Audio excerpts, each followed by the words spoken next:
Alors bonsoir ou bonjour à toutes et à tous. Donc on va cette fois-ci glisser du côté de la performance et j'ai le plaisir et nous avons le plaisir d'accueillir donc 1, 2, 3, 4, 5, 6 intervenants mais un duo donc 5 structures et qui vont donc nous parler de performance puisque c'est un peu la porte d'entrée de cette table ronde dans les institutions d'art lyonnaises.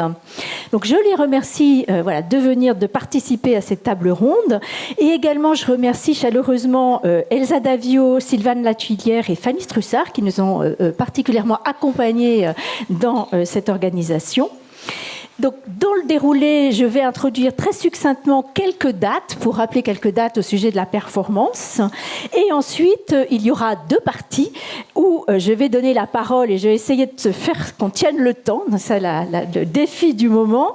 À peu près 7 minutes par personne pour chaque partie. Donc, une partie plus structure et une partie plus d'un choix, d'un contenu intéressant par projet. Et donc, tout de suite, je commence avec ces questions de prémices de la performance. Donc, c'est un art où l'on utilise son corps directement comme matériau. C'est un art qui remonte aux avant-gardes historiques quand on regarde dans le temps.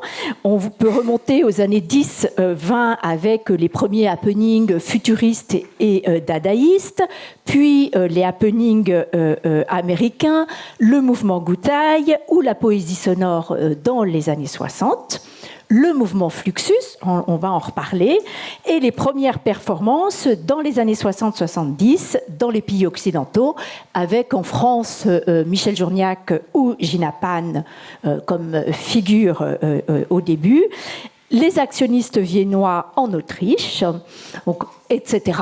Voilà, en tout cas, ça donne une idée qu'il y a déjà une histoire. Et puis des revues qui se créaient, dont Artitude de François Pluchart, entre 1971 et 1977, qui soutient cet art corporel. Puis des festivals qui se mettent en place au même moment. On a un festival en 1977 à Bologne, en 1978 à Vienne. On en a d'autres. On montre aussi des performances à la Documenta de Kassel, la 6e Documenta de Kassel, et à la 10e Biennale de Paris en 1977. Donc, il y a tout un terreau et tout un réseau international dans lequel toutes les personnes qui sont là vont nous parler puisqu'elles s'insèrent dans ce réseau, elles invitent, elles dialoguent, elles se déplacent. Et donc, on va tout de suite commencer par peut-être le cœur le nœud à partir duquel vont se déployer les relations. C'est avec Hubert Bezacier qu'on va commencer, puisqu'il a été donc co-directeur artistique du Symposium international d'art-performance de 1978 à 1983. Il a été critique d'art, commissaire d'exposition et professeur en école d'art à Marseille, Nice, Bourges et Dijon. Dans le catalogue, puisqu'il y a des documents au sujet de ce symposium, donc le catalogue rétrospectif des 5 ans du symposium, dans ce catalogue, la co-fondatrice Orlan évoquait la diversité de la sélection pour représenter l'art-performance, donc l'idée qu'on tente d'avoir des modalités différentes. C'était également Hubert Bezacier qui insiste dans le même catalogue sur la fluidité de son concept et il revient sur la structuration de ces symposiums qui étaient des lieux de rencontre, des lieux de discussion et qui se répandaient dans toute la ville, d'où les liens qu'on va pouvoir tisser avec les autres structures. Et de ces collaborations, notamment, a découlé l'insertion de l'art-performance à l'ELAC, on en parlera tout de suite, et à Frigo, dont les 2 références qui sont présentes, les 2 personnes référentes vont pouvoir nous parler. Donc je laisse la parole pour tout ce qui est structure de ces symposiums à Hubert Bezacier. Il faut qu'on mette le diaporama en route. Moi, il y a un micro.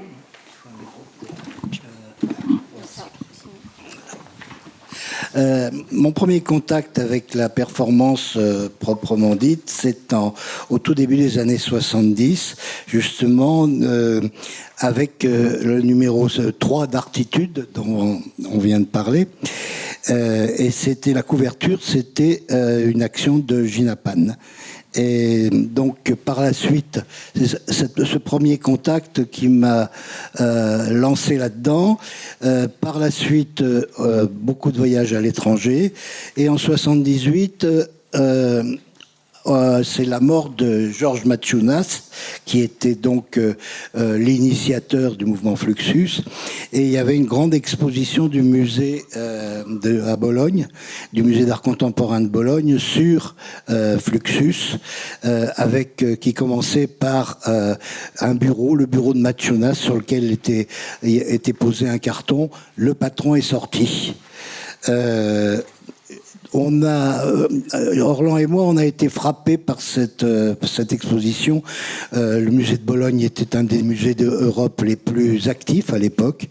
Et on a fait un arrangement avec Gino Di Maggio des éditions Multipla et avec Francesco Conz pour faire venir cette exposition à Lyon. Et donc, Marie-Claude en parlera tout à l'heure, c'est elle qui venait de prendre les lacs et qui donc, chez qui on a organisé, je dirais, cette grande expo Fluxus. Voilà. En même temps, on a décidé de lancer le premier symposium parce que pour pouvoir montrer à Lyon ce qui se voyait un peu partout à l'époque et qui n'avait jamais très peu pénétré là. On a donc organisé aussi la même année, l'année 79, c'était le premier symposium, on a organisé une exposition à la Foire de Bologne où on montrait toutes les photos de notre première session. Au cours de ces 5 ans, de 79 à 83, on a aussi organisé des colloques en accueillant des critiques venus du Canada, des États-Unis, du Portugal, d'Espagne, d'Allemagne, d'Angleterre, de Pologne, d'Italie, etc. Les conditions dans lesquelles on a monté ça étaient assez, je dirais pas héroïques parce que le mot serait exagéré, mais étaient assez folles. On n'avait pas de subvention. Donc on est parti et on a fait appel au consulat, aux instituts culturels étrangers, en particulier Goethe-Institut, British Council, etc., pour qu'ils payent les voyages des artistes qu'on avait invités de ces pays-là. Donc il y avait aussi les Canadiens, les Autrichiens, etc.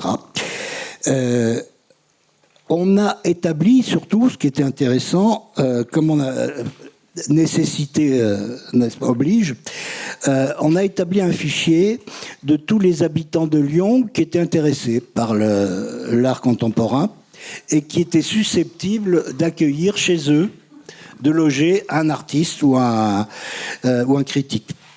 Et donc, avec évidemment un fichier pour les langues aussi, pour qu'ils puissent parler aux gens qui étaient invités chez eux. Ce qui a donné des résultats assez intéressants dans la mesure où des relations étroites se sont, parfois très durables d'ailleurs, se sont nouées entre les artistes, les critiques et les gens de la ville. Et c'est bien aussi parce que ces gens-là constituent un public acquis à la cause de leurs protégés. Donc, évidemment, c'était les meilleurs supporters. Les lieux, maintenant, les seuls lieux institutionnels avec lesquels on a travaillé pendant les 5 ans, c'était les lacs, dès le départ, l'auditorium et la maison de la danse. Tout le reste, on a eu des collaborations aussi ponctuelles avec le nouveau musée et avec des galeries. par contre. Alors, en privé, c'était les galeries. Verrières, la première année, vous avez vu passer quelques affiches, c'était la collection Stadler. Jacques Verrières avait accepté de faire l'exposition dans sa galerie. L'Olave, qui dès le début, avec Jean Debrenne, a participé aux 5 éditions, en accueillant Hermann Nietzsche, Robert Filiou, malheureusement le défunt Navarina, qui est mort l'année dernière. La galerie 32, où on avait fait une action de Michel Journiac. Et puis, on avait aussi, donc là, il y avait la galerie Bertin, qui avait accueilli Zbigniew Waperowski, et puis la galerie Gaston Nelson pour le Theatre of Mistakes. Des lieux associatifs, le lieu de relation, l'État bras battu, Frigo, dont on parlera tout à l'heure et qui avait participé aussi aux 5 éditions, des lieux privés, par exemple des ateliers, des studios de photos comme Canubis, des studios de danse, le cinéma de Georges Ray, qui à l'époque avait monté un petit cinéma dans un ancien local à charbon, la Condition des soies et le Palais de la Bourse. Ensuite, la dernière année s'est faite dans l'usine des eaux, qui était encore brute, avec les trous et l'eau. C'était assez dangereux. Et qui deviendra ensuite le Transborder. On a fait appel à tous les théâtres aussi. Le théâtre des Huit Saveurs, qui a accueilli la troupe de Yann Fabre. C'était une troupe de 10 personnes, pour une performance qui a duré 8 heures. Et il a fallu trouver un appartement dortoir pour loger tous ces gens-là, toute la troupe qui venait avec un bus. La FNAC avait mis dans son magasin un mur de moniteur pour les bandes vidéo qu'il nous avait prêté à Beaubourg. Et moi, je me souviens d'avoir dormi parce que j'étais tellement fatigué que j'ai dû arrêter ma voiture en route et dormir sur le tas de vidéos pour pas qu'on me les vole en cours de route, parce que c'était prêté comme ça, sans papier, à l'époque, Beaubourg pouvait prêter des choses comme ça. Bon, voilà. Ensuite, on a eu des actions de rue, évidemment, comme Marie-Claude en parlera, comme Salomé et Castelli, ou la troupe de cirque d'hiver de Liège, qui vendait des biberons de pétrole brut, puisque c'était dans la rue, puisque c'était la première grande crise du pétrole. On a eu quand même la chance d'avoir l'aide de la presse. Les journalistes, il y avait Eliane Jérôme, Bernadette Boss, Jacqueline Rosier, qui ont suivi toutes les manifestations pendant 5 ans. Le soutien très important des critiques d'ici, c'est-à-dire René Desroudilles et Jean-Jacques Léran. Le travail des bénévoles, de vidéastes comme Charles Pic, et de photographes comme Michel Jaget. Pour ce qui est de l'argent, parce qu'il fallait un petit peu d'argent quand même, on vendait des billets à l'entrée et des abonnements. Et puis on a eu le soutien d'André Mur, dont on a parlé tout à l'heure, qui a obtenu quelques subsides de la mairie pour payer les artistes et les frais d'accessoires.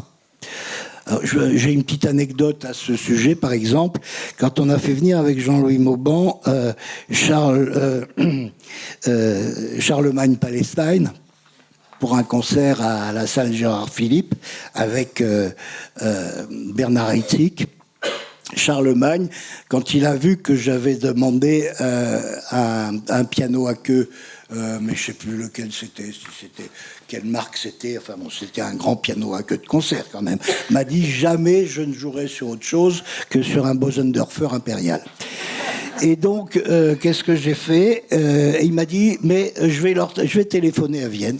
Il a téléphoné à Vienne, et 3 jours plus tard, j'avais une belle enveloppe dorée, noire et dorée, de Bosendorfer, avec un chèque dedans pour pouvoir louer un Bosendorfer impérial pour Charlemagne-Palestine. Voilà. Ça fait partie de ces petites... de ces petites surprises, je veux dire, qui vous donnent un peu de courage.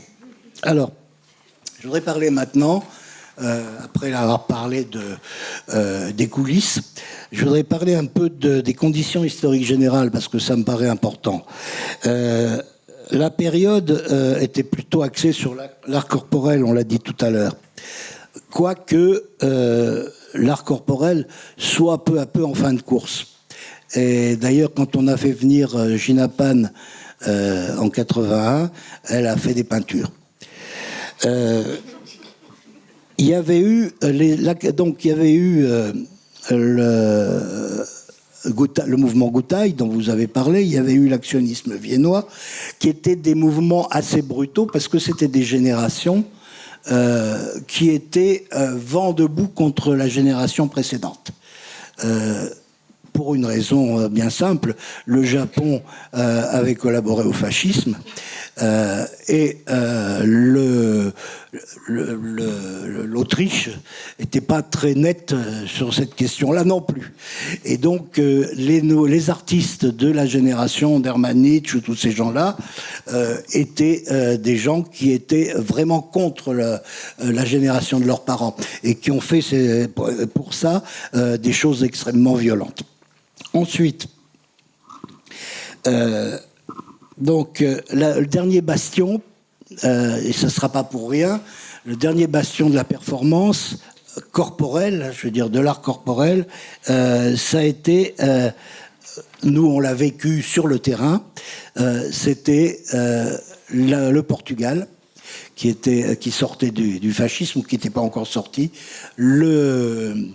l'Espagne, et la Pologne. Et c'est là qu'on a eu encore des actions très violentes. Le reste s'est édulcorant peu à peu. L'évolution s'est faite vers le théâtral et vers des choses plus spectaculaires. Quand on a arrêté au bout de 5 ans, j'avais pas envie, moi, de gérer des spectacles avec tout le matériel que ça concerne, etc. Voilà.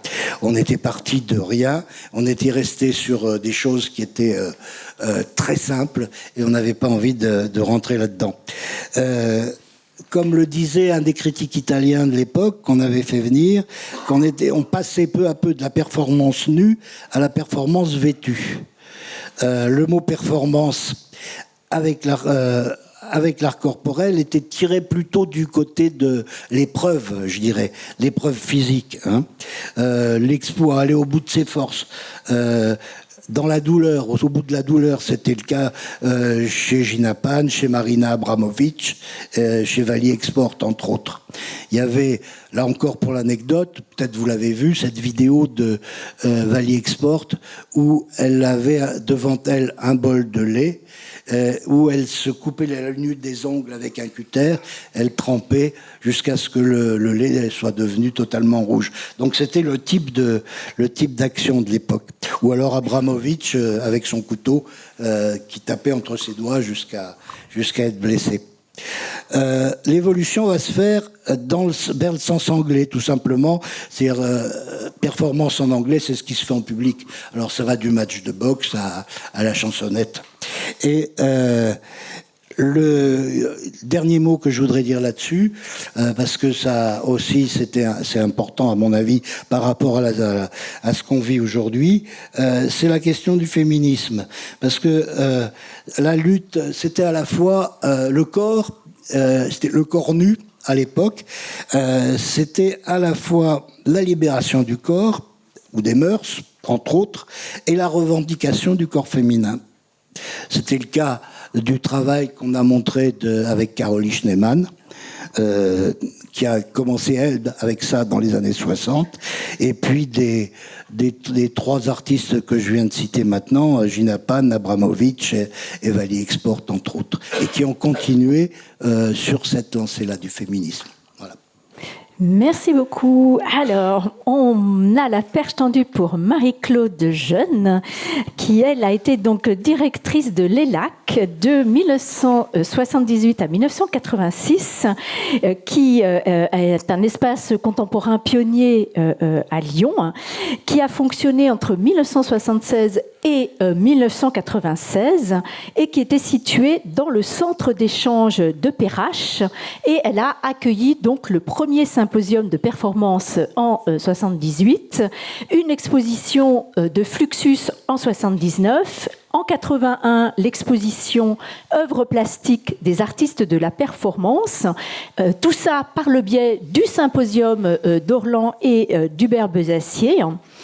Et elle a œuvré donc aussi en pionnière pour montrer des choses dont elle va nous dire qu'elle ne connaissait rien, mais qu'elle a tout appris sur le tas. Je vous laisse la parole. Merci.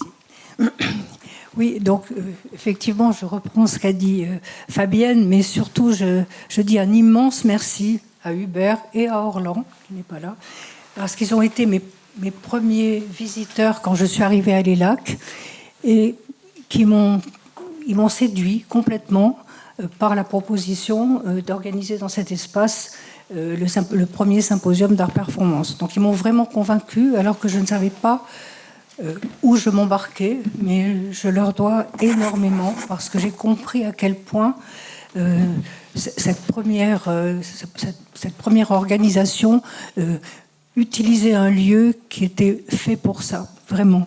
Même si après il a été plus classique, on va dire, là c'était une ouverture que je sentais confusément comme prémonitoire de ce qu'allait devenir ce lieu. Donc c'est vrai, je n'y connaissais rien, mais j'ai dit ok. Donc ils m'ont dit symposium, mais on va faire aussi une exposition Fluxus.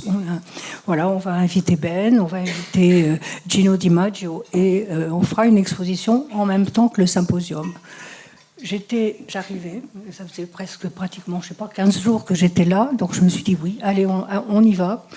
Et effectivement, j'ai assumé la programmation de mon prédécesseur jusqu'à Fluxus. Il y avait déjà 2 expositions qui étaient en cours que j'ai pu faire. Et on a organisé cette exposition Fluxus avec une aide considérable, je le dis en direction de Morgane Labarre, des étudiants de l'école des Beaux-Arts. Ça a été un soutien absolument formidable. Ben a été le commissaire, on va dire, accompagné de Gino Di Maggio. Et ils ont utilisé le lieu vraiment comme j'aimais, c'est-à-dire avec beaucoup de force, beaucoup de compréhension de cet espace complètement ouvert à un public 10 heures par jour, tous les jours, et un public, pour beaucoup, non averti de ce qu'était l'art contemporain. Alors effectivement, l'exposition Fluxus, si elle a eu cette force aussi, je ne parle pas du point de vue artistique, mais du point de vue du jeu. En fait, c'était une exposition qui appelé au jeu, vraiment, parce qu'il y avait des œuvres qui étaient participatives. Je pense en particulier à toutes les œuvres de la collection Gino Di Maggio, où il fallait rentrer une main pour sentir ce qu'il y avait à l'intérieur d'une boîte. Enfin, des choses qui attiraient aussi bien les personnes âgées, parce que ça les faisait rire, les enfants, les jeunes. Je crois que on a constitué, si je peux dire, enfin mon prédécesseur l'avait sûrement fait, mais peut-être d'une autre manière, mais là on a constitué un public attentif, un public qui a rejeté.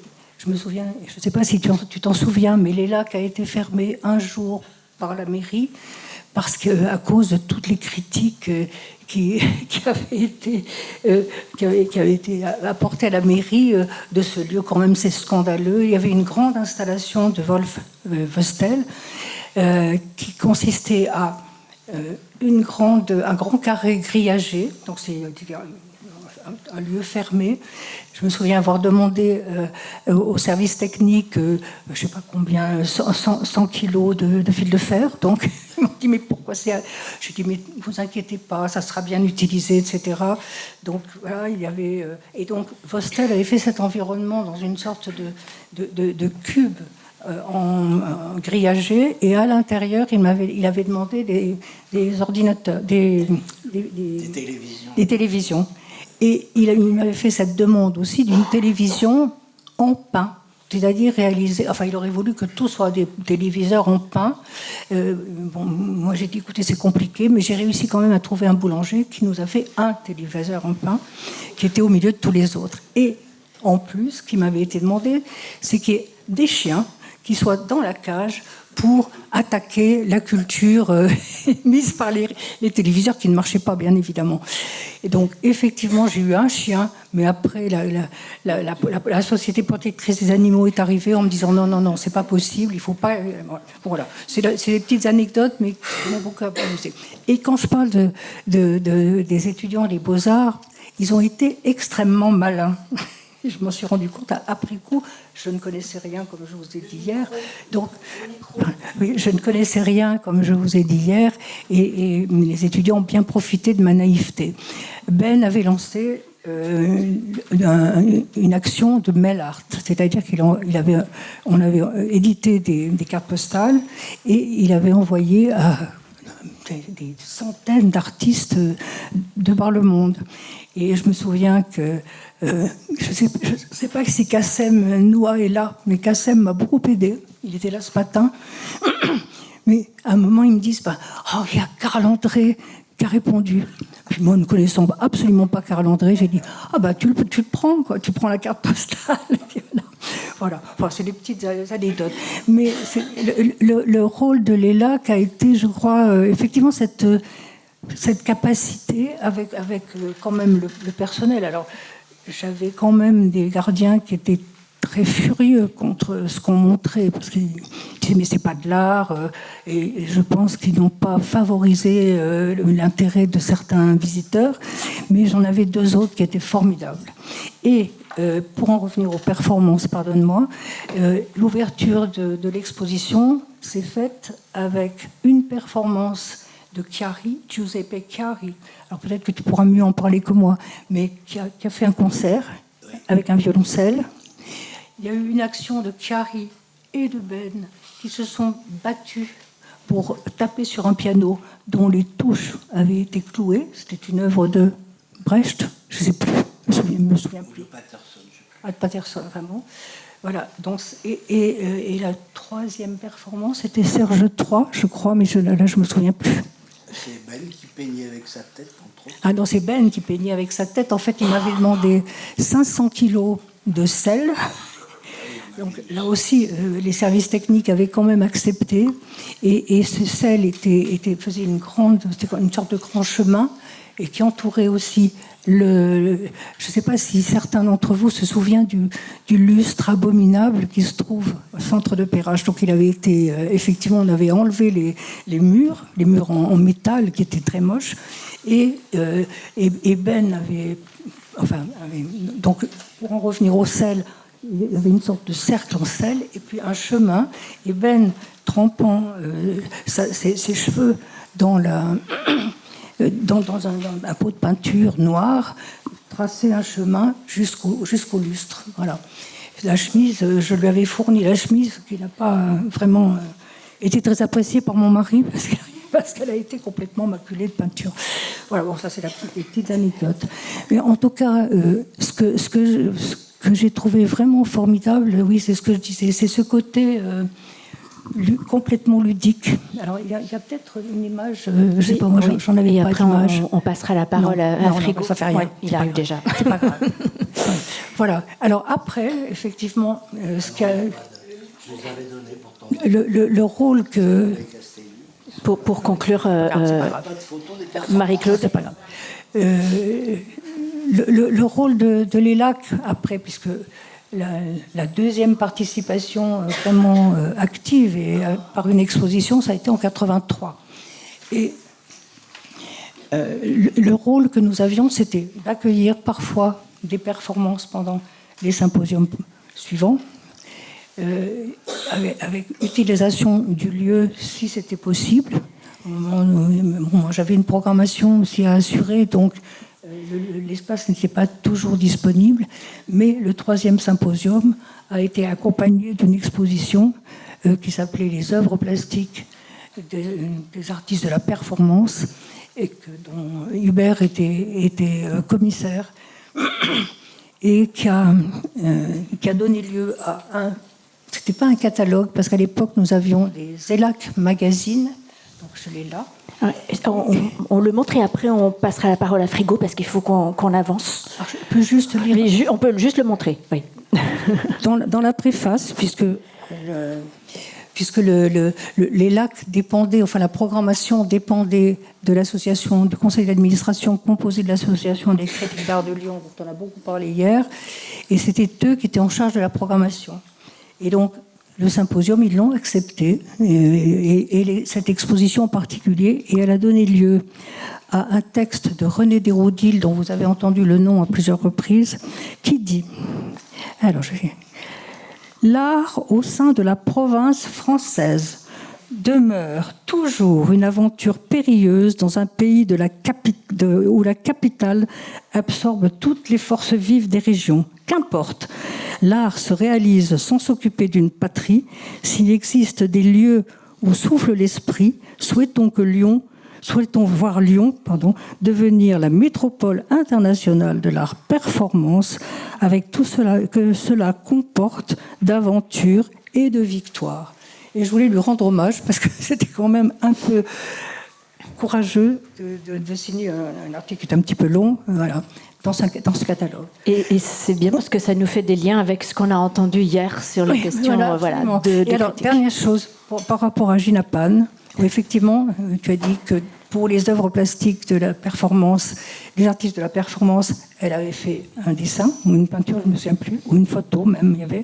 Mais pendant le montage de l'exposition, elle a fait quand même une performance qui était déplacée, une petite œuvre, je ne sais plus laquelle, et de s'installer dans une petite vitrine de présentation, une vitrine en verre, et de se faire trimballer dans tout l'espace pour trouver le lieu adéquat. Voilà. Bon, elle s'est quand même, elle est rentrée dans la vitrine, donc elle s'est fait violence. Voilà. C'est dommage qu'on n'ait aucune photo des performances. Et oui, moi, j'en avais pas. C'est ça, logiquement c'était dans la deuxième partie sur le contenu. Donc on réduira pour certains parce qu'on veut entendre quand même Alain Garland, donc, qui est aussi le deuxième à avoir reçu et adapté toutes ces questions du symposium d'art performance. Donc Alain Garland, c'est l'un des fondateurs de Frigo, une structure ouverte en 1978 et dont les locaux ont fermé en 1990. Il a aussi publié un ouvrage qui s'appelle Les Rois de la Forêt, qui raconte de manière personnelle toute cette histoire de Frigo. Cet ouvrage est paru au moment d'une rétrospective ici même au MAC à Lyon, qui s'appelait Frigo Génération 78-90, dont il y a un catalogue. Donc on peut aller le consulter. Et donc ce collectif était constitué en 78 de Gérard Bourget, Gérard Couty et Alain Garland. Deux étaient artistes issus des Beaux-Arts et l'autre comédien. Et ils vont donc louer une fromagerie désaffectée dans le quartier de la Guillotière, qui va devenir donc ce lieu de création multimédia, multifonction, qui va donc recevoir notamment le symposium d'art performance et l'artiste Mike Hentz, qui va un peu lancer l'insertion de ces questions de performance. Et je passe sur toutes les autres créations de télépirates, de radio libre, de résidences d'artistes qui ont été accueillis aussi au sein de Frigo. Et Alain Garland a aussi dirigé 2 centres d'art dramatique nationaux, produit des artistes de théâtre, de danse, de musique et d'art contemporain. Donc je le laisse maintenant nous parler de Frigo et de sa relation aux questions de performance. Frigo, comme vous l'avez dit, c'était une aventure de quelques... Ça marche comme ça? Je ne sais pas. Faut tester. Oui? Non, ça n'a pas l'air. Qui a le micro? Si, ça marche ou pas celui-ci? C'est bon? Prenez le micro qui est à votre... Moi, je n'aime pas trop travailler avec le micro, mais je vais le faire. Donc, les images, j'ai choisi... Parmi toutes les photographies qu'on a réunies quand on a fait l'exposition ici, au Musée d'art contemporain, j'ai fait une sorte de sélection qui va passer pendant que je discute, mais je ne ferai pas de commentaires, je vais essayer de vous raconter l'histoire en direct. Voilà. Donc nous, on s'est retrouvés autour du théâtre, puisque Bourget et Couty sortaient des Beaux-Arts et pour vivre faisaient du graphisme pour diverses institutions. On a travaillé et nous avons travaillé ensemble pour le TNP, Villeurbanne, pour l'Orchestre national de Lille, la Maison de la culture de Grenoble, etc. Bon, donc une grosse activité de graphisme qui nous a donné notre indépendance et qui nous a permis de prendre un local dans le 7e arrondissement. Donc c'était une ancienne fromagerie. Emmental Le Grillon, Emmental français d'Indochine. Voilà. Donc c'était une mûrisserie d'Emmental. Et donc on a débarrassé l'Emmental, ça a pris un certain temps. Pas tellement il n'y avait plus le fromage, il restait les affiches pour coller sur les fromages, mais l'odeur était assez prégnante. Voilà, elle est restée longtemps et elle a accompagné nos aventures. Et on a aménagé ce lieu, d'abord pour avoir une activité de graphisme, puisqu'on participait à une aventure qui s'appelait Fait divers, magazine, avec d'autres artistes des Beaux-Arts, Christian Vanderbord, Robert Achouri, etc. Et donc ce magazine a eu une vie courte, comme tous les magazines artistiques, de 3 ou 4 numéros, mais ça nous a permis de nous rassembler et de pouvoir financer, avec notre activité privée, commerciale, voilà, commerciale artistique, mais commerciale quand même, de pouvoir monter un lieu indépendant, sans subvention, libertaire, voilà, donc dédié à une activité artistique autonome, dont on ne connaissait pas le devenir. C'est-à-dire qu'on a inventé les choses en les faisant. Voilà. Et une des premières choses qu'on a faites, c'est que Orlan nous a demandé de filmer, puisqu'on avait bien sûr du matériel vidéo, une performance, une personnelle, elle avait une série de performances qui était Orlan corps, c'est-à-dire elle mesurait avec son corps les bâtiments publics, et donc on avait fait pour elle le tournage avec Charles Pic, la mesure du musée des Beaux-Arts de Lyon. Voilà. Donc c'est ce qui nous a amené à rencontrer Hubert et Orlan, et qui nous ont proposé, bien sûr, les artistes les plus radicaux, les plus provocants, parce qu'on avait un lieu qu'on pouvait salir à l'époque complètement, dans lequel on pouvait mettre tout ce qu'on voulait, renverser de l'eau, la laisser, l'enlever, la nettoyer, faire du feu même, voilà, mettre du gaz, parce qu'à l'époque, c'est pas seulement la bureaucratie qui était moins importante, c'était aussi la sécurité, l'organisation des choses était... Et nous, on avait une liberté absolue, puisque on finançait nos bêtises avec notre activité commerciale, voilà. Donc, on a accueilli le Symposium d'Art Performance toutes les années. On a accueilli beaucoup d'artistes,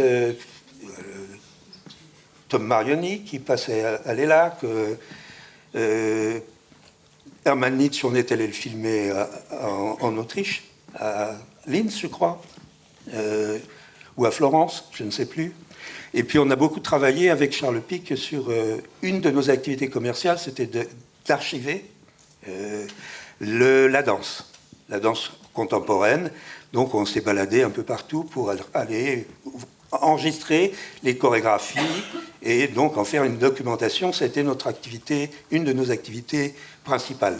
La vidéo artistique, la vidéo de documentation du corps dans l'espace, dans la performance, mais aussi dans la danse contemporaine, dans le théâtre un peu. Et une de nos premières actions, de nos premières productions, a été avec le TNP de Villeurbanne, à partir d'un texte de Heiner Müller sur le suicide de sa femme. Ça s'appelait Avis de décès, et c'est ce qui nous a lancé dans une activité de production artistique personnelle, qui a été aussi bien bousculée par Mike Hens et sa bande, les gens d'Infermental, les gens de Rashkin Tishking,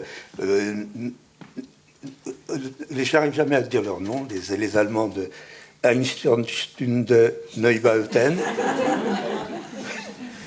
Et donc, on a fait un certain nombre d'actions et qui était dans la culture qui nous occupait, qui était celle de notre milieu et de nos copains, des gens avec qui on vivait dans cette ville, donc plutôt rock'n'roll, dans le sens un peu radical et un peu provoquant du truc. Et ce qui a amené, donc je vois qu'on arrive à la fin, à ce que ce soit aussi un des axes de la présentation qu'on a fait au Musée d'art contemporain, Frigo Génération 78-90. Voilà. Oh. J'ai tenu le temps. C'est tout à fait parfait. Alors là, bravo. Et on va arriver donc ensuite à la voisine d'Alain, donc Sylvie Ferré, qui a été donc directrice artistique du festival Polissonnerie de 1998 à 2003. Et l'idée de ce festival, c'était de maintenir la tradition de la performance à Lyon à la suite du symposium. Donc voilà, il y a vraiment entre toutes les personnalités invitées des liens qui se tissent. Et donc, pour cela, elle s'est rendue dans de nombreux pays pour rencontrer les réseaux d'artistes, mais elle a également été, avant cela, animatrice de Radio Vienne et de Radio Bellevue dans les années 70. Elle a organisé des expositions dans son appartement. Elle a reçu aussi le passage, et je crois qu'elle va nous en parler, de flambeau des Mains d'Orlan lors de son premier festival. Et on a aussi constaté, on a parlé au début en introduction de questions féministes, en discutant, on a aussi constaté qu'il y avait un grand nombre de performeuses dans ces rencontres. Il y a eu 3 rencontres au total, la 4e ayant été préparée, mais faute de financement n'ayant pas eu lieu. Et enfin, elle y reviendra également, il faut mentionner que Sylvie Ferré a fait don de ses archives, alors je crois qu'il y a une partie au Canada et l'autre partie récemment à la bibliothèque Kandinsky, donc voilà, ça ouvre les portes aussi pour pouvoir travailler historiquement sur cette histoire. Et je lui laisse la parole. Merci beaucoup. Oui, alors là, vous voyez sur l'image une photo du festival Polissonnerie 1999 avec les 35 artistes qui étaient présents et le chef Michel Piette qui nous faisait la cuisine. Tout cela était aux subsistances. À l'époque d'Orlan et d'Hubert Besacier, Lyon était devenue une capitale de l'art performance. Et mon intention était d'ancrer ce fait avec mes festivals, perpétuer cette tradition, retrouver un certain public qui s'était enthousiasmé à l'époque.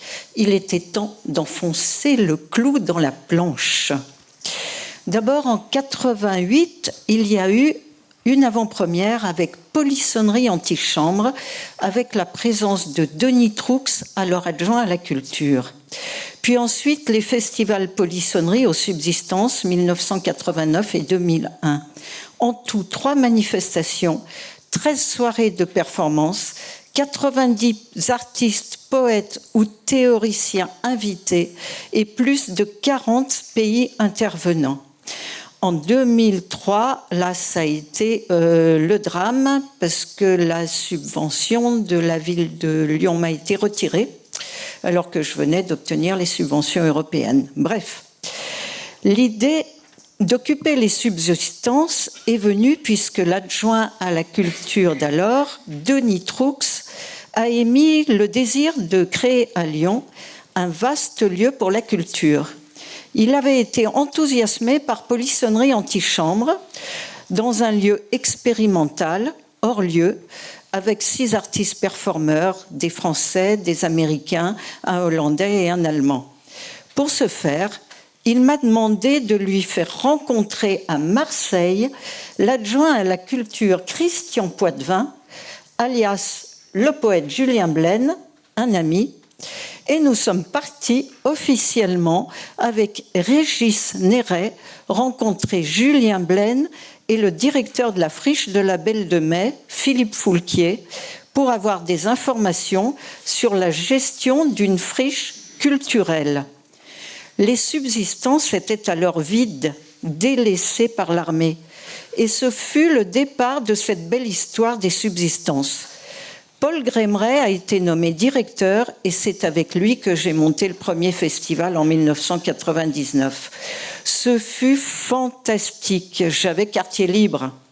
J'avais réuni les fonds nécessaires grâce à plusieurs subventions, la ville, la région, la DRAC, la FA, les ambassades diverses, l'École des Beaux-Arts, le CNL, la Tour Rose, le Centre culturel suisse, diverses institutions locales comme le Centre d'art de Vénissieux.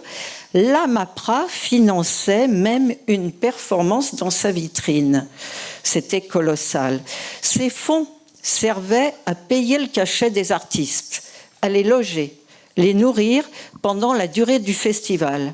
Ils étaient alors, pour le premier festival, 38 performeurs ou critiques.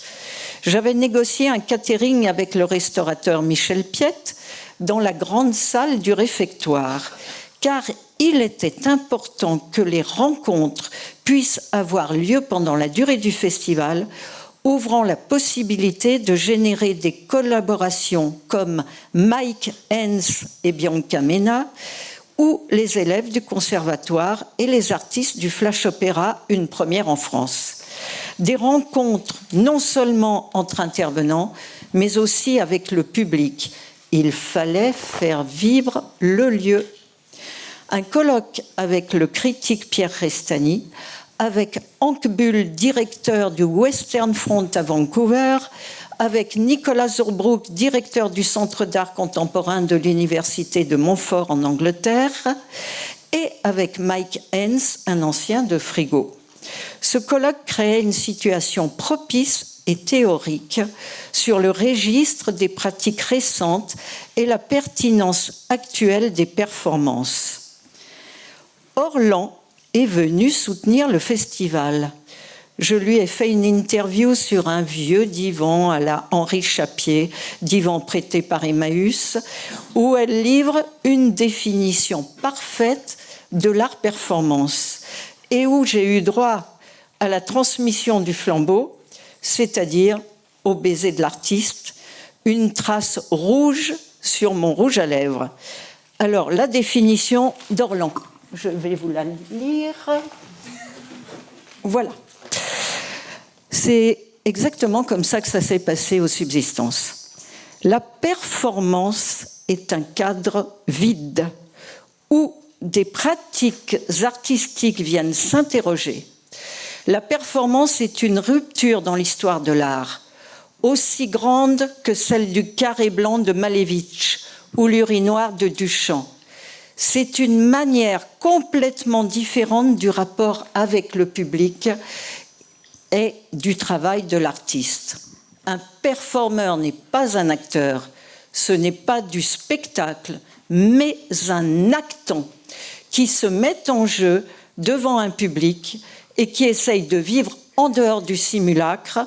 Il vit le vrai drame, ici et maintenant, avec un public qui vit la même chose, en dépassant parfois les limites psychologiques et physiques.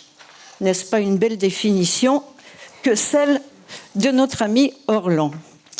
Alors, 99, parmi les artistes invités de ce premier festival, Vincent Barras, Giovanni Fontana, Esther Ferrer, John Giorno, Richard Martel, Roy Vara, Bernard Heitzig, Marie-Claire Corda qui dirigeait le Pesner, rappelez-vous, les Corses Akhenaton, les Hongrois Katalin Ladik et Tibor Pape, et bien sûr bien d'autres. J'avais un staff avec moi. Quelqu'un de mon staff est d'ailleurs présent dans la salle, recruté dans les universités ou écoles d'art, un directeur technique, un photographe, une caméra-woman. À l'époque, les bénévoles venaient vers moi pour m'aider. J'avais aussi mobilisé mes amis, car il fallait bien sûr trouver le matériel pour les performances des artistes. Bref, nous étions une équipe bénévole, je le précise, animée par une passion commune. L'important était de couvrir les frais. Je contactais la presse locale et nationale et j'avais même eu un encart dans la revue des TGV.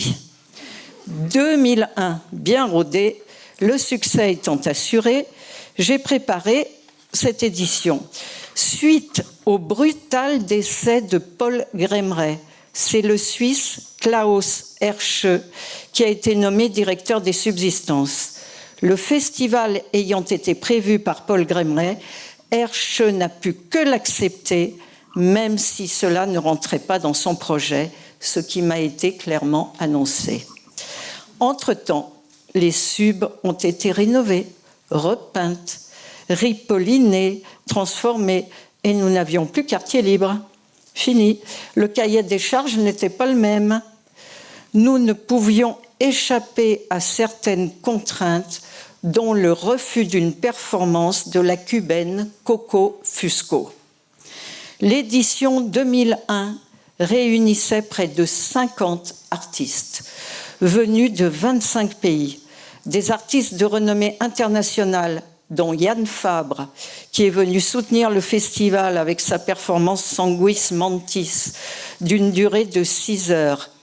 Jab Blonk, Irma Optimiste, Melati Suryodarmo, une élève de Marina Abramovic, le chinois Ma Liuming, Cyril Le Petit, Julie Andreté, une performeur québécoise absolument fantastique, le japonais Seiji Shimoda, Alastair McLennan, Boris Nisloni de Black Market International, les Polonais Arthur Teichberg et Zbigniew Warpechowski, dont tu as parlé tout à l'heure, Bartolomeo Ferrando, Marie Kawazu de la Galerie Satellite à Paris, mais oui, Jean-Pierre Bobillot, pour ne citer que. Bref, c'était énorme. Des workshops impliquaient les étudiants des écoles d'art avec Nadine Norman. Les thématiques de chaque soirée devenaient plus pertinentes. Les poètes performeurs lyonnais Boxon étaient de la partie, ainsi que le site Tapin, tout l'art poétique inadmissible sur le net, géré par Julien Dabrijon. Une mise en abîme de la manifestation était tournée par Diesel Productions de Saint-Étienne. Une présentation de la revue avant-garde hongroise Magyar Moeli fut programmée, ainsi que la présentation de l'association Performance Index par le Suisse Heinrich Luber. Une collaboration se fit avec le festival québécois FA3, où j'allais avec 4 artistes pour en inviter 4 du Québec. Un final grandiose avec le néoïste Istvan Kantor. On avait mobilisé la venue de 3 tonnes de matériel grâce au soutien du Centre culturel canadien. Bref, de plus en plus d'aides, des missions de prospection pour aller découvrir les performeurs dans les pays étrangers, un soutien financier de l'AFA pour des collaborations interfestivals à l'international et toujours un catering sur place avec un chef lyonnais, la MAPRA transformée en centrale d'information sur l'art performance, plusieurs sponsors privés pour le matériel, un travail de préparation d'1 année avec envoi de dossiers de presse, notamment à Paris et en Belgique. Le Monde et Libération se sont déplacés, Art Presse en a parlé, Mouvement aussi, une folie. Antoine Decaune voulait venir avec Trax pour l'édition 2003 et une agence de pub avait pris en main la réalisation de l'affiche et de tous les documents de communication. Nous grandissions, peut-être trop. Alors, il va falloir conclure, je crois qu'on y est arrivé. Il y aura l'édition 2003 après, mais après. Oh, voilà, on peut la laisser de côté pour laisser quand même la place que j'aimerais qu'il y ait un tout petit temps pour présenter quand même voilà, une ou 2 performances que vous aviez choisies. Et on voulait aussi avoir une représentation plus contemporaine de nouveaux modes de performance avec donc nos 2 derniers invités, Lundi Grandpré, qui est donc une identité artistique créée par Lucille Genin et Aken Lenoir en 2018. C'est donc un collectif qui fonctionne entre le champ de la danse et des arts plastiques, d'où viennent les 2 fondatrices.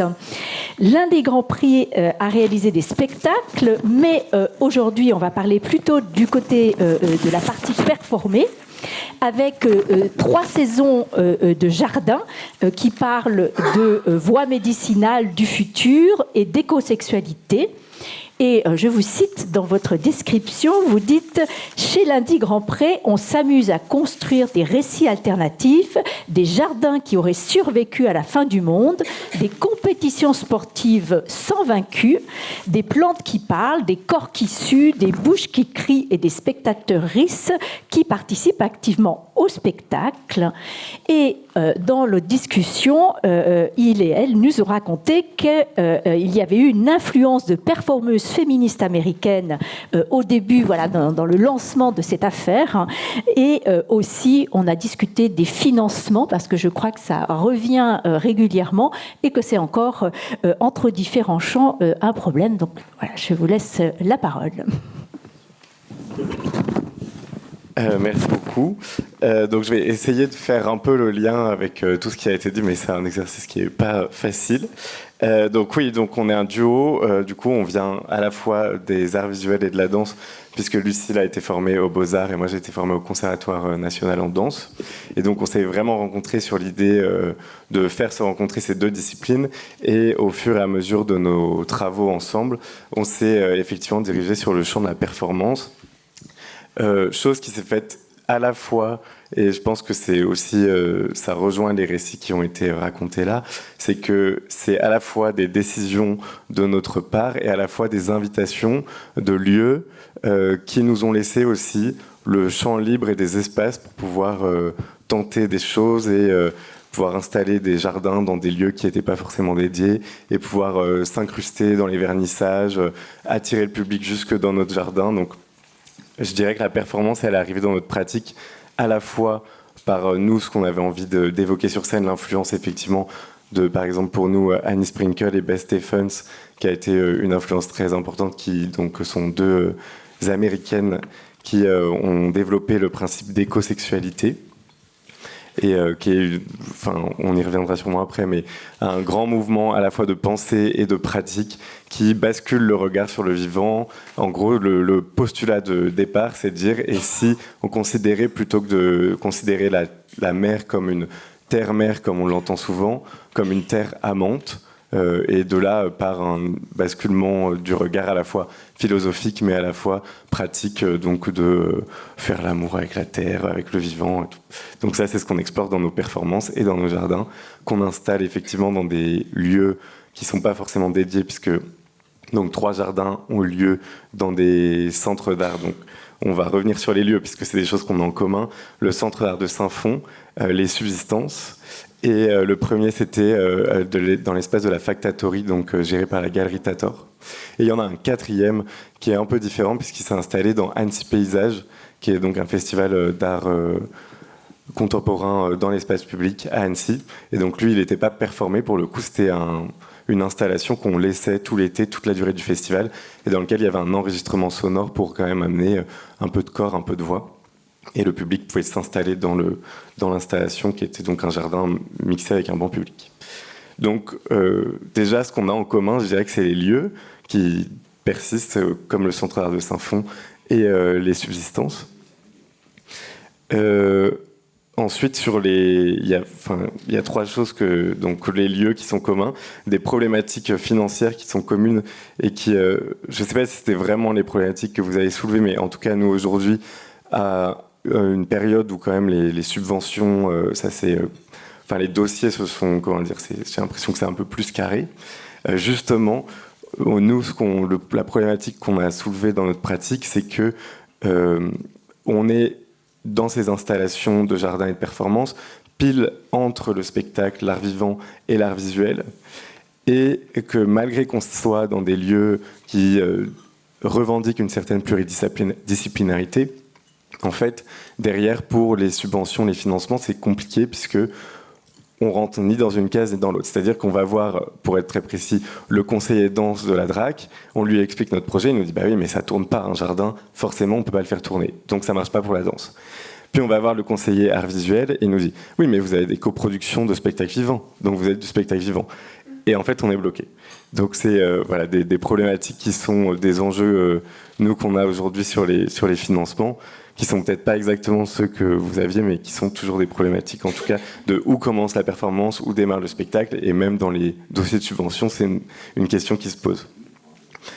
Ensuite, pour ce qui est, pour terminer peut-être de la petite anecdote, effectivement, une problématique qu'on rencontre aussi, en tout cas qui relève plutôt de l'anecdote un peu rigolote quand on fait de la performance, c'est effectivement les problèmes matériels de demandes un peu improbables, de genre appeler les services de la ville parce qu'on veut une demi-benne de compost ou de terreau, et qu'en fait après, une fois que ça va être déversé dans la cour des subsistances, notre jardin, il était au Balme, donc à l'étage des subsistances qui est accessible uniquement par un escalier. Il va falloir monter cette demi-benne de terreau et de compost et de paille et de fumier en remplissant des sacs et en y passant des grosses journées. Donc c'est problématique de demandes un petit peu improbables, voilà, d'aller chercher des tonnes et des tonnes de fumier à l'autre bout de Lyon pour le ramener en centre-ville ou au centre d'art.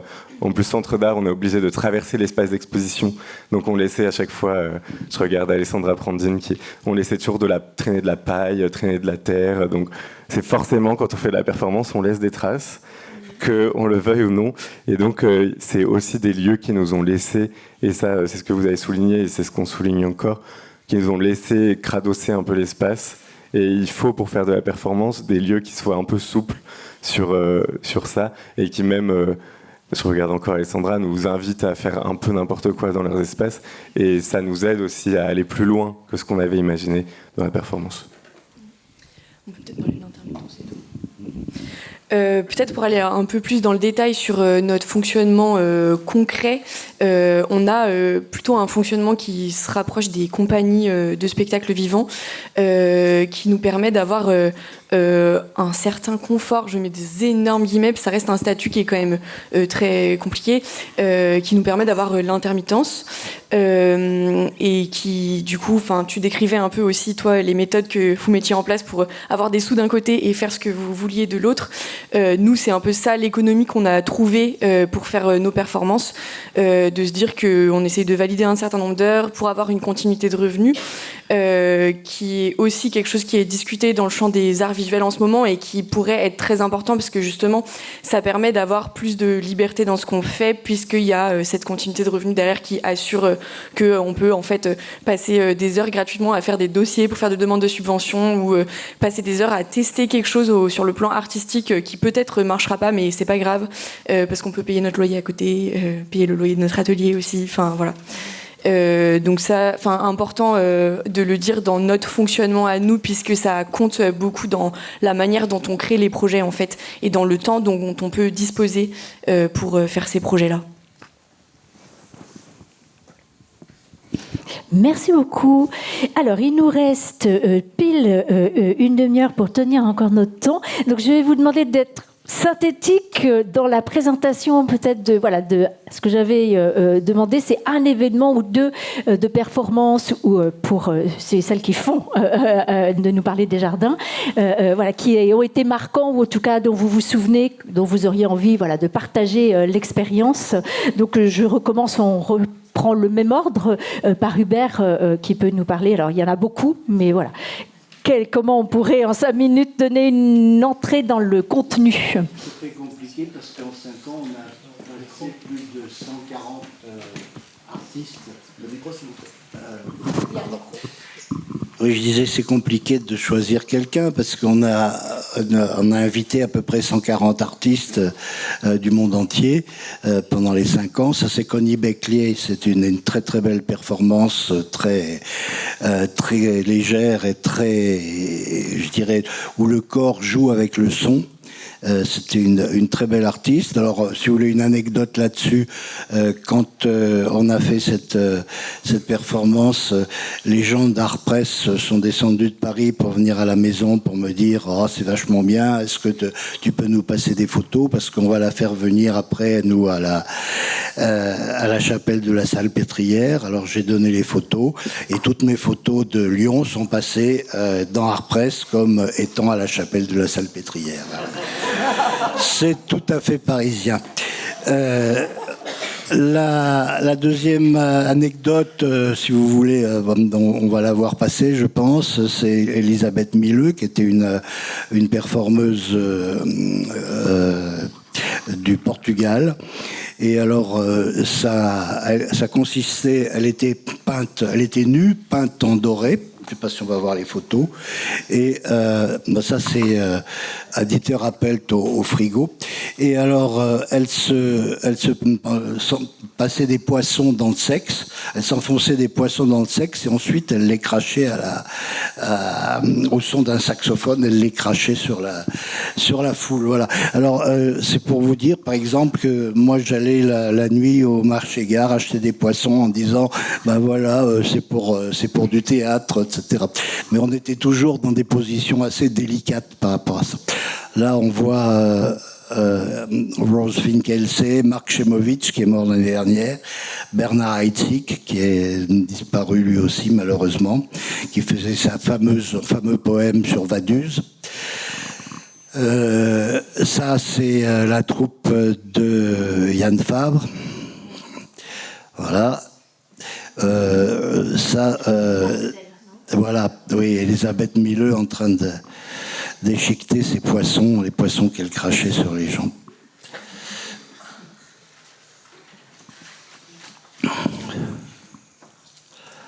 Mais c'était très plastique en même temps. Hein. Et alors, Zbigniew Waperowski, qui faisait la démonstration du rôle de l'artiste. Donc ça, c'était très, très polonais. Il y avait un philosophe polonais aussi qui venait avec lui. On peut la revoir encore un peu. Il y avait un philosophe polonais qui discutait avec lui. Et lui montrait que l'artiste était au centre du plus crucial, avec la philosophie, c'était pas grand-chose à côté, et donc il s'enfonçait un clou de charpentier, et il se traversait la main avec un clou de charpentier au centre du dessin. On peut... Tu veux regarder? Oui, on va les voir. Ça, c'est Paul McCarthy, donc vous en avez entendu parler beaucoup par la suite. C'est lui qui avait fait le plug à la Concorde récemment, qui s'est fait casser la figure. Et c'était en 83. Bon, il se mettait de la ketchup dans le cul avec une pompe à vélo, voilà. Entre autres. Robert Filiou. Oui, quand je parle d'art corporel, c'est vraiment ça, quoi. Et puis, une des dernières performances aussi de Robert Filiou à l'Olave. Et je crois que Marie-Claude va prendre la suite en revenant sur certaines. On les a passées, là, Salomé Castelli, oui. Ah bah tiens, tu peux voir. Voilà, ça c'est ma Caroline Schneemann. Ça c'est... Voilà, oui. Deux artistes, un allemand... Avec le micro, c'est mieux. Deux artistes qui ont fait une performance dans la totalité du centre d'échange, en partant de les lacs, en descendant par les escaliers et en arrivant jusqu'à la place Carnot, la belle place Carnot, très lyonnaise, qui a été un petit peu abîmée effectivement par la présence du centre d'échange de Lyon-Perrache. Et donc, c'est Castelli. Non, c'est moi là. C'est le chien. C'est le chien. C'est le léopard, pardon. Et Salomé qui était juché sur des chaussures japonaises, je ne sais plus le nom, et qui avait une sorte de grande combinaison. Et ils ont déambulé comme ça pendant pratiquement 1 heure dans tout le centre d'échange et sur la place Carnot. Et je peux vous dire qu'il y avait des spectateurs extrêmement étonnés de ce qui se passait. Bon. Et accompagné d'une musique japonaise, entre autres. Absolument. Et donc, il y a une vidéo qui a été faite et qui a été montrée d'ailleurs lorsqu'il y a eu une exposition au MAC dédiée à Frigo. Une très belle vidéo qui a été faite par Charles Pic, qui a été vraiment un merveilleux accompagnateur. Juste, je voudrais signaler une performance qui a eu lieu sans public, sauf des mères de famille qui étaient derrière les grilles de l'ELAC, puisque c'était fermé uniquement par des grilles, donc vous pouvez voir ce qui se passait à l'intérieur. C'est une performance qui a eu lieu, je pense que c'était pas, je crois que c'était pendant une exposition qui s'appelait Made in France, avec des artistes de la région et puis des artistes parisiens et autres, et à laquelle participait Orlan. C'est la première fois qu'on a montré Beuys. Ah oui, c'est ça, pardon. Et juste pour terminer, Orlan m'a demandé si ce serait possible qu'Antenne 2 vienne faire un film sur une performance qu'elle allait réaliser. Et cette performance, c'était l'Ascension de Saint-Orlan.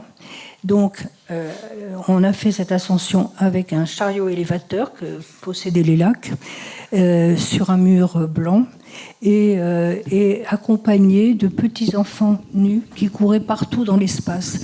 Et effectivement, là, on avait lancé un appel à des mères de famille pour qu'elles veuillent bien prêter leurs petits-enfants, qui effectivement étaient ravis de faire ça. Et donc, Orlan est monté avec son drapé extraordinaire et la nuée de petits angelots qui n'avaient pas d'ailes, mais qui étaient tout nus. Voilà, juste c'est pour la petite histoire, hein, simplement, mais ça a été un moment quand même assez dur, parce qu'une équipe de télévision qui arrive dans un bureau, c'était un peu catastrophique. Je pense que Joëlle Moliera, qui était ma collaboratrice assistante de l'ELAC, pendant un certain temps, a dû subir les assauts des journalistes et vidéastes. Oui, voilà, et aujourd'hui, on subirait d'autres assauts. Je pense que les enfants nus, à mon avis, ne feraient plus l'affaire. Alors, on avait, je crois, les images pour Alain Garland. Voilà. Bon, on a vu Christian van der Bor, Gérard Bourget qui est encore vivant, mais beaucoup de gens sont morts dans notre équipe. Voilà. Pour continuer sur Orlan, une des premières vidéos qu'on a faites avec Orlan, à part Orlan encore, c'était grossesse extra-utérine. Voilà. Donc, parce que Orlan, qui était prise par le symposium, a eu cet accident, donc une opération en urgence qu'on a filmée, et qui a été sa performance dans ce symposium-là. Et qui a été présentée dans l'espace clos de la salle attenante, la salle Mermillon.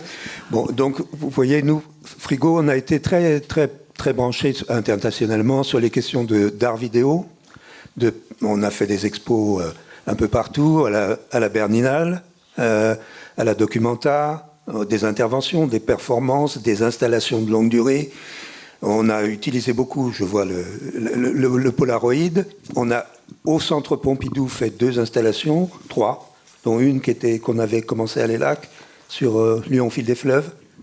Ensuite, on a fait Eau, et ensuite, on a fait Europe Copyright, qui est quelque chose qui est bien dans le domaine de la provocation, qui était notre marque de fabrique un peu à l'époque, puisque Europe Copyright, c'était une installation sur l'art vidéo, européen, voilà, qu'on a fait volontairement en ne demandant aucune autorisation, payant aucun droit d'auteur, et donc présentant ça dans le Centre Pompidou pendant 1 mois ou 2, je crois. C'était une longue installation, voilà, qui nous a beaucoup... Et donc on a eu d'autres aventures avec les musées, dont le musée d'art moderne de Paris, dans la Arc. Donc c'était l'atelier recherche contemporaine. Donc on a fait une performance en hommage à Khomeini, enfin à l'aventure, enfin à cette provocation de Khomeini, et qui s'est terminée par la fermeture du musée pendant 1 semaine, parce que ce genre d'action artistique attirait les voyous des banlieues, signé par la directrice du musée à l'époque. Voilà, donc on a... Maintenant, notre question, pour conclure, puisque vous m'avez demandé de parler de Frigo & Co un peu, notre question maintenant, c'est la transmission, c'est comment faire transmettre ce qu'on a fait, ce qu'il en reste, enfin le patrimoine, notre patrimoine, et notre façon de faire surtout, à des jeunes artistes. Et donc c'est quelque chose qu'on a entrepris avec la Maison des Passages à Lyon, et qui se met en route, donc avec la radio, puisque la question des médias, pour nous, était une question fondamentale. C'est-à-dire qu'une de nos actions, une de nos formules philosophiques, c'était médias mystiques. Médias mystiques, ça veut dire mystification des médias, qui était une de nos occupations aussi, c'est-à-dire d'inventer des histoires crédibles sur nos pratiques et les pratiques de nos camarades berlinois, zurichois, voilà. Et donc, on a eu, là, vous voyez le studio qu'on avait installé dans le hall du MAC au moment de l'exposition. Beaucoup de nos archives ont été faites, numérisées par l'INA, et on en a utilisé une grande partie ici, dans l'exposition du MAC, et elles sont disponibles, ces vidéos, si ça intéresse des gens, elles sont disponibles ici au MAC, puisqu'on les a confiées pour qu'elles soient vues. Voilà, et donc nous continuons à agir dans les lieux alternatifs, comme les Halles du Faubourg, la Cité des Halles, la Maison des Passages, qui n'est pas un lieu alternatif puisqu'il existe depuis 20 ans, mais qui est quand même un lieu dans lequel s'inventent les philosophies d'aujourd'hui. Et voilà. C'est parfait. On va passer la parole à Sylvie Ferré. Et, est-ce que tu peux montrer quelques photos des artistes du festival Polissonnerie? Voilà. Alors lesquels? Voilà, ce sont les Corses Akhenaton. Ça t'ennuie pas de faire défiler? Tu fais défiler Alastair McLennan de Black Market International. Le regretté Christophe Tarkos, un poète absolument extraordinaire. Cyril Le Petit avec Nadine Norman aux Subsistances, c'était le gag. Orlan Esther Ferrer, et puis, eh bien, ça c'est Boxon, ça c'est Henri Chopin, Irma Optimiste, et le néoïste Istvan Kantor, qui faisait le final de l'édition 2001. Yann Fabre, Jean-François Bory, le poète, et voilà la fameuse Julie Entrée-T, une performeure absolument exceptionnelle. Elle avait investi toute la grande salle des Subsistances. Elle se jetait sur le sol. Après, elle prenait un seau qui était rempli de liquide. Elle se mettait la tête dedans. Elle avançait. Elle traversait la salle d'un côté à l'autre tout en étouffant, en se relevant de temps en temps pour respirer. Voilà. Après, nous avons Katalin Ladik, la célèbre hongroise.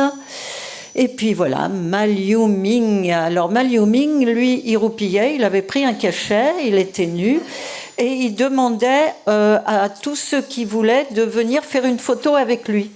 Donc avec les performeurs qui étaient présents, ça a donné à quelques séances absolument extraordinaires. Et Mélati Surio Darmo, elle dansait sur du beurre en se cassant la gueule, vous l'imaginez bien. Et ça, c'est Michel Collet et Jürgen Olbrich, c'était à Orlieu. Et Nicolas Zurbrook, hélas, qui nous a quittés. Otto Metzaros de Slovaquie. Le livre Sanguis Mantis de Yann Fabre, où j'ai écrit un texte. Et voilà la performance de Yann Fabre. Voilà. Puis au bout d'un moment, j'ai réfléchi, je me suis dit, mais qu'est-ce que je vais faire de toutes ces colossales archives que j'ai collectées depuis des années chez moi pour archiver vraiment tout ce qui pouvait se passer dans le monde entier. Et il y a 3 mois, après 3 ans de négociations, elles sont parties à la bibliothèque Kandinsky, au centre Pompidou. C'était absolument fantastique parce que j'ai eu les déménageurs du centre Pompidou qui ont libéré 3 places de parking dans la rue Quai Saint-Antoine en dessous de chez moi. Ils ont installé les palettes ici et j'ai vu petit à petit mes immenses étagères se vider de livres des artistes, des catalogues et dossiers des performeurs, les négatifs de mes photos prises tout au long de mes rencontres ou lors de mes festivals, les traces vidéo des divers événements des artistes, les vidéos aussi des poètes sonores. Tout cela est parti sur les palettes, ainsi que dans mon bureau, les murs recouverts d'affiches rarissimes, de traces de performances, de posters, de cartes postales rarissimes. Tout est parti définitivement à la bibliothèque Kandinsky. Et j'ai bien sûr conservé un disque dur de toutes les numérisations payées par Beaubourg à ma demande. Merci beaucoup, Sylvie, d'avoir réussi à tout caler. Tout caler dans les temps. Dans les temps, pour qu'on tente d'avoir voilà, les dernières présentations donc, de ce qui est le plus contemporain et qui fait écho à tout ce qu'on a dit et qui le poursuit sur la scène lyonnaise. Donc, je vous laisse la parole tout de suite, Landy Grandpré. Merci. Oui, on voit qu'il y a plein de ponts, de choses qui sont encore très actuelles dans les pratiques de performance qui restent, en fait, qui traversent comme ça, puisque c'est peut-être de toute façon lié à la performance. Il y a toujours, par exemple, cette place du corps qui est là. Nous, on a beaucoup d'enjeux aussi féministes dans notre travail et on sent que il y en a des prémices aussi dans tout ce que vous avez pu raconter.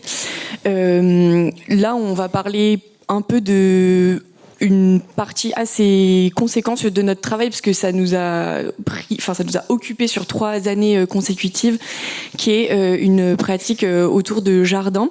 Donc ça a un peu commencé à la Factatory, qui avait justement des espaces d'ateliers dans des espaces extérieurs, et on pouvait aussi s'emparer du terrain pour faire des choses. Et c'est là qu'on a commencé à regarder un peu la pratique de Annie Sprinkle et Beth Stephens autour de l'écosexualité et de venir s'emparer de leurs questionnements pour se les approprier et en faire aussi des performances. On avait aussi un lien, ce qu'on a voulu aussi raconter à travers l'écosexualité, c'est le lien entre notre corps, le lien fort entre notre corps et ces espaces extérieurs ou des plantes médicinales, à la fois quand on est en contact avec ces plantes-là, quand on vient performer dans les jardins qu'on crée pour l'occasion, et à la fois quand on ingère ces plantes qui peuvent être des plantes médicinales qui soulagent les douleurs de règles, par exemple, des choses comme ça, où on se réappropriait aussi des recherches féministes qui ont été effectuées dans les années 70 avec Rina Nissim, par exemple, en Suisse, dans des dispensaires de femmes, etc. Donc tout ça est venu un peu se mélanger pour en faire des performances. Et ensuite, ce concept, on va dire, de créer un jardin puis de venir performer dedans, il est allé se transporter ailleurs, sur des invitations particulières. On a par exemple occupé le Centre d'art de Saint-Fond pendant toute une année, puisqu'il y a un genre de jardin un peu particulier qui est mis à l'intérieur, mis à l'extérieur, on sait pas trop. En tout cas, qui est très intéressant à performer, enfin en faire quelque chose. Et ces performances, ce jardin-là a été aussi l'occasion pour nous d'expérimenter au Centre d'art de manière très libre, hein, comme Aken le disait tout à l'heure, puisqu'on avait un peu carte blanche aussi, et on a pu faire des incursions dans la programmation, donc se lier aussi avec des vernissages, avec des expos en cours, faire des performances qui racontent quelque chose en lien avec notre travail et l'expo qui était vernie, et avec notre jardin également. Ensuite, on a à nouveau fait ce jardin, et cette fois-ci au Sub. Et là, on voit qu'il y a peut-être une différence, c'est que vu que ce ne sont pas les mêmes institutions, qu'il y a une institution très art visuel et une institution très art vivant, au final, on sent qu'on n'a pas travaillé de la même manière et que ça amène aussi des objets finis qui ne sont pas forcément tout à fait les mêmes, même si notre propos y reste, nos corps sont toujours là à performer dans les plantes, qu'on crée toujours notre jardin, mais c'est tellement une manière de fonctionner différente que on n'arrive pas au même résultat, in fine dans la forme. Après, voilà, il y a eu ce projet Annecy Paysage que vous avez vu passer, qui est ce banc qui là pour le coup est pas de la performance, mais dans nos performances, en gros, dans nos performances, à chaque fois qu'on a créé des jardins, il y avait aussi une installation sonore qui accompagnait le jardin, ou une installation visuelle. En tout cas, toujours des traces qui restent, parce que c'est ça aussi la performance, c'est que une fois la perf passée, que reste-t-il pour des personnes qui viendraient voir le jardin en dehors d'heures de performance ou des choses comme ça. Et donc, il y avait toujours soit une installation sonore, soit des traces visuelles pour qu'il y ait quelque chose et qu'on sente ce qui s'est passé ou ce qui pourrait se passer dans ce jardin. Et là, du coup, on a travaillé un peu à l'inverse, dans le sens où il n'y aurait pas de performance, il fallait une œuvre qui dure dans le temps, sur toute la durée du festival Annecy Paysage. Et donc on a commencé, le centre du coup du projet n'était pas la perf et était l'installation sonore, avec du coup nos voix qui performaient les plantes qui chuchotaient leur histoire, histoire politique des plantes, plantes qui permettent d'avorter, qui étaient très utilisées par les sorcières par exemple, ou plantes connues pour réduire les douleurs de règles, etc. Qui racontent toutes leurs petites histoires comme ça aux personnes qui s'installent sur le banc pendant un temps.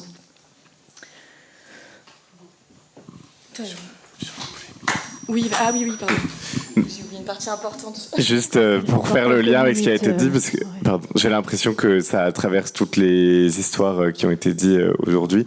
Mais effectivement, quand on fait de la performance, et on peut penser, aujourd'hui en tout cas nous, c'est ce qu'on pensait quand on s'est lancé dans nos pratiques, que le corps nu, la sexualité, c'était des choses qui avaient été balayées par l'histoire de l'art et que c'est bon, on pouvait en parler sans se poser de questions. C'était sans compter sur les Lyonnais qui nous ont des politiques lyonnais qui ont créé une polémique autour de notre travail, et j'ai l'impression que tout le monde ici a eu quelques jours de fermeture par-ci par-là. Nous aussi on a eu droit à nos annulations et à nos pressions et jusqu'à nos menaces de mort, donc j'ai l'impression que la performance dans les années 70, en tout cas nous on pensait en se lançant que ça avait été fait, c'est bon, on pouvait prendre le relais sans se poser de questions, et en fait ça pose toujours question, même quand on fait des choses qui nous, on trouve beaucoup moins violent que ce qui a été proposé dans les 70, et pour autant, ça continue d'irriter et de poser des questions. Donc, on voulait juste faire le lien avec cette histoire. Merci beaucoup, et je trouve que c'est un très beau mot de la fin, de faire le lien et de dire que il y a des choses qui traversent, qui continuent, et que même si ça se renouvelle dans les manières de faire de la performance aujourd'hui, il y a encore des enjeux, et de réels enjeux dans les questions sociales, politiques qui sont portées par ces questions de performance. Donc un grand merci à tout le monde pour avoir tenté cette aventure.